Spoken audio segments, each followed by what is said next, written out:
अस्सलाम वालेकुम नाजरीन, मेरा नाम अली हैदर है। आपका शुक्रगुजार हूँ कि आपने मेरी वीडियो देखने के लिए वक्त निकाला। नाजरीन, सदर इब्राहिम रईसी, ईरान के सदर, उनके हवाले से मेरे पास एक बहुत अहम खबर है, बहुत बड़ी खबर है। रोज़ बरोज़ पेशरफ्त हो रही है। मैंने आपसे पहले भी कहा था कि इस चैनल पे आपको ईरानी सदर की मौत के हवाले से जो अपडेट है वो मिलती रहेगी, फ़लस्तीन जंग के हवाले से अपडेट आपको मिलती रहेगी। लिहाजा ईरानी सदर के हवाले से और फ़लस्तीन के हवाले से दो बड़ी खबरें हैं। जो फ़लस्तीन की खबर है वो तो तारीख बदल चुकी है, क्योंकि 70-75 सालों में ऐसा पहली दफ़ा हुआ है। फ़लस्तीन वालों के लिए एक तरह से खुशखबरी है, ये बहुत बड़ी खबर है फ़लस्तीन, अहले फ़लस्तीन के लिए। उसकी तफसीलात मैं आपको बताऊंगा नाज़रीन। फिर जो दूसरी बड़ी खबर है वो ये है कि ईरानी सदर के साथ जो दीगर दो हेलीकॉप्टर्स थे जो खैर खैरियत से वापस आ गए, उन दो हेलीकॉप्टर्स में से एक हेलीकॉप्टर का इंटरव्यू मेरे पास है, उनका अपना बयान मेरे पास है। मैं आपको वो इंटरव्यू दिखाऊंगा नाज़रीन। आपको बताऊंगा कि ईरानी सदर के काफिले में शामिल जो दूसरे पायलट थे जो जिंदा बच के वापस आ गए हैं, उन्होंने जो तफसीलात बताई हैं वो बड़ी हैरान कुन है। इसके साथ साथ एक दो और चीज़ें भी सामने आई हैं।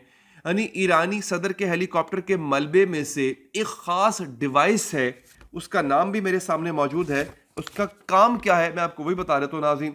वो डिवाइस जो है वो नहीं मिला, उसे कहते हैं ट्रांसपॉन्डर। अब जो एविएशन को जानते हैं, हवाबाजी को जो जानते हैं, वो इस लफ्ज़ से वाकिफ़ होंगे ट्रांसपॉन्डर क्या होता है। मैं भी आपको इसकी तफसीलात बता दूंगा। कहा यह जा रहा है कि ईरानी सदर के हेलीकॉप्टर में से ट्रांसपॉन्डर नहीं मिला, या नहीं था, या उसमें से वो गायब कर दिया गया। ये बहुत अहम पीस ऑफ इक्विपमेंट होता है, ये बहुत ही अहम आला है जिसका होना बहुत ज़रूरी है। अगर वो नहीं था, क्यों नहीं था, इस पे इन्वेस्टिगेशन नाजरीन की जाएगी। अब मैं आपको आगाज करता हूं आज की सबसे बड़ी खबर से, फिर मैं आपको बताऊंगा कि ईरानी सदर के काफिले में शामिल जो पायलट है उसका क्या बयान है, उसका क्या कहना है। तो दोस्तों, सबसे बड़ी खबर अब तक यह है कि 3 ममालिक, आयरलैंड, स्पेन और नॉर्वे, इन 3 ममालिक ने फलस्तीन को बतौर रियासत तस्लीम कर लिया है। यह तारीख का एक बहुत बड़ा लम्हा है। ये पहले यूरोपीय ममालिक हैं जिन्होंने बाकायदा तौर पर फलस्तीन को रियासत के तौर पर तस्लीम किया है। इसराइल तिलमिला गया है, उसको समझ नहीं आ रही कि हो क्या रहा है। इसराइल इस कदर परेशान हो चुका है कि उसको मालूम नहीं पड़ रहा कि मैं करूं क्या। और आपको यह भी बता दूं कि इसराइल ने इन तीनों ममालिक को धमकी भी दे रखी थी कि अगर तुमने फलस्तीन को बतौर रियासत तस्लीम किया तो तुम्हारे साथ बहुत बुरा होगा। उस धमकी के बावजूद भी इन यूरोपीय मुल्कों ने फलस्तीन को तस्लीम कर लिया है। दोस्तों, बात सिर्फ यहां खत्म नहीं होती। नॉर्वे ने क्या किया है? नॉर्वे एक ऐसा मुल्क है जिसने न सिर्फ तस्लीम किया है, बल्कि नॉर्वे ने यह भी कहा है कि मैं आईसीसी के वारंट्स की पासदारी भी करूंगा। अब यह क्या है बताता हूं। आईसीसी, इंटरनेशनल क्रिमिनल कोर्ट, इसने बेंजामिन नेतन्याहू जो कि इसराइल का वजीर आजम है और जो बाकी ओहदेदारान हैं, उनके अरेस्ट वारंट्स निकाले हैं कि इनको अरेस्ट किया जाए। अब देखिए, इसराइल खुद तो अपने वजीर आजम को अरेस्ट नहीं करेगा, ये अरेस्ट किसी और मुल्क में जाएंगे तब होंगे। नॉर्वे ने ऐलान किया है कि अगर इसराइली वजीर आजम हमारी तरफ आया, जो कि नहीं आएगा, डेफिनेटली आया, तो हम उसको गिरफ्तार कर लेंगे। अब देखिए, ऐसा होगा नहीं, लेकिन बतौर बयान ये बहुत बड़ा बयान है। अब देखिए ना, इसराइल का वज़ीर आज़म पागल थोड़ी नॉर्वे जाएगा। वैसे भी नॉर्वे के साथ जो है उसने अपने सिफारती ताल्लुकात ख़त्म कर दिए इसराइल ने, जब से नॉर्वे ने ऐलान किया है कि वो फ़लस्तीन को तस्लीम करेगा। लेकिन आप यहीं से अंदाज़ा कीजिए कि कितनी हिम्मत दिखाई है इन ममालिक ने, कि बाकायदा इन्होंने ऐलान किया है कि अगर हमारे पास नेतन्याहू आया तो हम इंटरनेशनल कोर्ट, क्रिमिनल कोर्ट के वारंट्स की पासदारी करते हुए हम इसे गिरफ्तार कर लेंगे। ये बहुत बड़ा एक स्टेप है। अब मैं नाज़रीन आ जाता हूं पायलट के इंटरव्यू पे। ये बहुत बहुत अहम है, इंटरव्यू बहुत अहम है नाज़रीन, इस पे मैं आता हूं। उससे पहले मैं जिक्र कर दूं जरा भारत का। कहा जा रहा है कि भारत इसमें शामिल है। मैंने पहले भी आपको बताया कि खबर आई थी कि तेहरान में जो एम्बेसी है भारत की, वहां पे 2 रात पहले रेड हुआ और कुछ लोग जो भागना चाह रहे थे वहां से भारतीय, उनको गिरफ्तार किया गया इस बात के खदशे के पेश नज़र कि इसमें भारतीय मुलव्विस है। मेजर गौरव आर्या बहुत बड़े यूट्यूबर हैं जो कि इंडिया से ताल्लुक़ रखते हैं, उनका एक बयान सर्कुलेट कर रहा है इस वक्त बहुत ज्यादा सोशल मीडिया पे। अब इस बयान के पीछे का कॉन्टेक्स्ट मुझे इतना नहीं पता, लेकिन मैं आपको सुना देता हूं। अगेन, उनके इस बयान को मैं हतमी नहीं कहूंगा, हो सकता है उनके पास इसकी कोई एक्सप्लेनेशन हो, मेजर गौरव आर्या के पास हो सकता है, he might have to explain about it कि उन्होंने ऐसी बात क्यों की, इतनी सख्त बात उन्होंने क्यों की।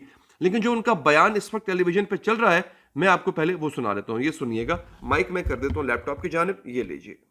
आप तेहरान में जहां पे पागल मुल्ले रहते हैं, मौलाना रहते हैं, जब तक उनके सर पे आप एक डेजी कटर नहीं मारोगे, आप जाके देखिए गूगल में व्हाट इज डेजी कटर, जब तक आप MOAB the mother of all bombs कहते हैं, which is the biggest non atomic non nuclear explosive device, MAOB mother of all bombs, आप वो नहीं मारोगे या डेजी कटर नहीं मारोगे, इनको समझ में नहीं आएगी बात। सही, आपको इनकी लीडरशिप को साफ करना पड़ेगा, ईरान की लीडरशिप को, और वहां पे आपको डेमोक्रेसी लानी पड़ेगी, तब जाके इनका दिमाग सेट होगा। इनका दिमाग नहीं सेट होने वाला।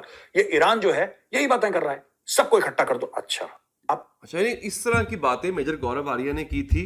हालांकि मेरी समझ में नहीं आता क्योंकि भारत के बहुत अच्छे ताल्लुकात हैं ईरान से, बहुत अच्छे इतने अच्छे ताल्लुकात गालिबन ईरान और पाकिस्तान के नहीं जितने ईरान और भारत के। और सिर्फ ताल्लुकात नहीं बल्कि तिजारती ताल्लुकात हैं भारत के साथ। अभी हाल ही में चाबहार पोर्ट पे जो मुंबई से बरास्ता चाबहार और फिर आगे यूरोप तक जो ट्रेड रूट बना है, वो भारत उसके फायदा उठाएगा। तो इस तरह की बात करना और ये खबर आना कि इस कत्ल के अंदर, उनकी मौत के अंदर भारतीयों का हाथ है, इब्राहिम रईसी की मौत के अंदर, ये भी मेरे लिए बहुत हैरानकुन है। अब आ जाते हैं नाज़रीन पायलट पे, जो कि बहुत इंपॉर्टेंट है। इसके पायलट ने क्या बयान दिया, क्या बात की है, क्योंकि अब तक का मेरे ख्याल में ये बहुत बड़ी खबर है जो बात पायलट ने की है। और ये वो आदमी है जो कि बिल्कुल उस वक्त उस काफिले का हिस्सा था जिस काफिले में मौजूद थे। अच्छा, ये कहते हैं, इन साहब का जो अपना पूरा बयान है, वो कहते हैं हम शामिल थे उस हेलीकॉप्टर में जो कि उस काफिले का हिस्सा था। दोपहर का वक्त था, हमने दोपहर की नमाज पढ़ने के बाद तिब्रेज की तरफ उड़ान भरी। मौसम साफ था, मौसम बिल्कुल साफ था, और ऐसी कोई कंडीशन भी नहीं थी, ऐसी कोई पेशगोई भी नहीं थी कि मौसम खराब हो जाएगा, लिहाजा हम फिक्रमंद नहीं थे। वो कहते हैं after half an hour being in the air, यानी हवा में उड़ने के आधे घंटे के बाद एक सनगन कॉपर माइन है, यानी कॉपर जो धात नहीं होती उसको निकालने की कान है, माइन जिसे कहते हैं। हम उसके करीब थे कि वहां पे एक बादलों का छोटा सा टुकड़ा आ गया हमारे सामने। अच्छा, तो सवाल पूछने वाले ने सवाल किया कि फॉग नहीं थी, जैसे कहा जा रहा है ना फॉग थी, धुंध थी। तो वो कहता है कि नहीं, धुंध नहीं थी, धुंध ऊपर नहीं थी, जमीन पर थी। आपको पता है धुंध वैसे भी नीचे रहती है, धुंध बहुत ऊपर नहीं होती है। जहाज या हेलीकॉप्टर जिस बुलंदी पे फ्लाई करते हैं वहां धुंध अक्सर नहीं हुआ करती, धुंध मोस्टली नीचे होती है। उसने कहा धुंध ऊपर नहीं थी, नीचे थी, हम जहां प्रवास कर रहे थे वहां नहीं थी। लेकिन वो कहते हैं कि एक छोटा कॉम्पैक्टेड एरिया आता है, छोटा सा एक पैच आता है बादलों का, एक चट्टान के ऊपर, एक पहाड़ी के ऊपर। और अगर बुलंदी की बात की जाए तो हम उससे भी ऊपर थे। बड़े ही घने बादल आते हैं बड़ी थोड़ी देर के लिए, लेकिन हमारा हेलीकॉप्टर जो है वो उससे जो है वो ऊपर जो है वो जाने की तैयारी कर रहा होता है।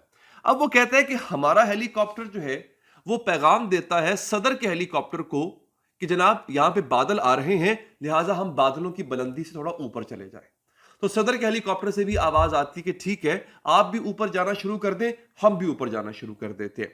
यह आदमी कहता है कि मैंने अपने हेलीकॉप्टर को आहिस्ता आहिस्ता ऊपर करना शुरू कर दिया। अच्छा, जिन लोगों ने जहाज में सफर किया हुआ है, जब आप ऐसे मौसम में जहां बादल हो, अगर आप असेंडिंग की तरफ यानी ऊपर जाने की तरफ अगर आप बढ़ें तो हल्की सी टर्बुलेंस आती है। टर्बुलेंस कहते हैं ऐसे, ये हिलना जहाज का ना, इस तरह से हिलना, ये टर्बुलेंस आती है।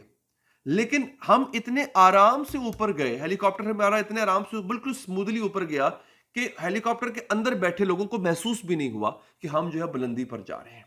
इसका मतलब है कि मौसम में इतनी खराबी नहीं थी कि जहाज जो है वो टर्बुलेंस करता है, ऐसे कांपता। ठीक है, अब आगे कहते हैं जो पायलट है वो हम ऊपर चले गए। अच्छा, फिर क्या हुआ कि जैसे ही हम आगे गए 1 से 1.5 मिनट के बाद हमारा राब्ता सदर वाले हेलीकॉप्टर से खत्म हो गया। हम वो जो कॉपर माइन है उसके करीब पहुंच गए। हमारा राब्ता खत्म हुआ तो हम बड़े परेशान हुए। हमने बार बार राब्ता करने की कोशिश की। इतने में हमने हेलीकॉप्टर से यू टर्न ले लिया।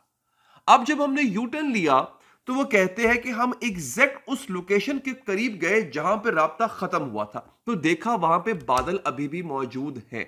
हमने उन बादलों के अंदर जाना मुनासिब नहीं समझा क्योंकि खतरा था, फ्लाइट के लिए खतरा हो सकता था। अब ये हुआ कि हम वहां पे टहलते रहे और मुसलसल वो कह रहा है कि जो दूसरा मेरे साथ पायलट बैठा हुआ था वो मुसलसल सदर इब्राहिम रईसी के हेलीकॉप्टर के पायलट को बार बार कॉल्स करता रहा। वो जो इंटरकॉम की कॉल्स होती हैं, मुसलसल कॉल करता रहा। कहते थोड़ी देर के बाद जो है वो हमें जो है कोई रेडियो कॉन्ट्रैक्ट नहीं हुआ। उसके बाद वो कहता है कि after some tries calling the cell phone of the captain accompanying the president, someone pick the phone. मैंने उस कैप्टन के मोबाइल फोन पे कॉल किया तो किसी ने फोन उठाया। अब वो जो किसी है वो कौन था? वो कहते हैं कि it was ayatollah Hashim, the Friday इमाम ऑफ तबरेज। तबरेज की मस्जिद के इमाम मस्जिद, उनका नाम था आयतुल्ला आले हाशिम, जो कि सदर ईरान के साथ मौजूद थे उनके हेलीकॉप्टर में। उन्होंने फोन उठा लिया और जब फोन उठाया he told us that I am not feeling well. उन्होंने बताया कि मेरी तबीयत बहुत खराब है। He didn't tell us anything special, कुछ खास नहीं बताया। I asked him what exactly happened. मैंने उनसे पूछा कि आखिर हुआ क्या आपको? तो उन्होंने बताया कि उनको नहीं पता क्या हुआ। उन्होंने बताया कि उनको नहीं मालूम कि वो कहां हैं। उनसे पूछा गया कि आप अपने इर्द गिर्द क्या देख रहे हैं? तो उन्होंने जवाब दिया, मैं अपने इर्द गिर्द दरख्त देख रहा हूं, मेरे इर्द गिर्द दरख्त ही दरख्त हैं। I asked him about the condition of others. वो कहते मैंने पूछा कि बाकी सब कैसे हैं? तो उन्होंने कहा कि मैं जहां पे मौजूद हूं मैं अकेला हूं, मुझे नहीं इल्म, मुझे नहीं मालूम कि बाकी सब कैसे हैं। वो कहते हैं कि हम कॉपर माइन गए, वहां से हमने एम्बुलेंस और लोग लिए, हम दोबारा वापस आए और फिर उसके बाद जो कुछ हुआ नाज़रीन वो आपके सामने है। अब यहां पे जो खबर आ रही है कि प्रेसिडेंट के हेलीकॉप्टर के अंदर ट्रांसपॉन्डर नहीं था। ट्रांसपॉन्डर वो आला होता है नाज़रीन, अगर आप गूगल पे भी सर्च करें, एक एवियोनिक सिस्टम होता है जो कि किसी भी एयरक्राफ्ट में लगा होता है। वो इंफॉर्मेशन प्रोवाइड करता है बेसिकली एयर कंट्रोल टावर को। उसका काम क्या होता है नाज़रीन? वो बेसिकली एल्टीट्यूड, बुलंदी उसको नापता है। सामने कोई ऑब्जेक्ट है, कोई और चीज सामने आ रही है नहीं आ रही, उसकी आपको इंफॉर्मेशन देता है। ये इंफॉर्मेशन देना जो है वो इस ट्रांसपॉन्डर का काम होता है। खबर ये आ रही है कि प्रेसिडेंट के हेलीकॉप्टर का जो ट्रांसपॉन्डर है वो गायब है। इसका मतलब है किसी ने साजिश की है। इसका मतलब है कि ये कोई बहुत बड़ी साजिश के भेंट चढ़े हैं प्रेसिडेंट इब्राहिम रईसी, और ये महज इत्तफाक नहीं, मौत नहीं, बल्कि ये कत्ल हो सकता है। इस पे जैसे ही मजीद अपडेट आएगी नाज़रीन मैं आपको आगाह करूंगा। अपना बहुत ख्याल रखिए। अल्लाह ने के बाद।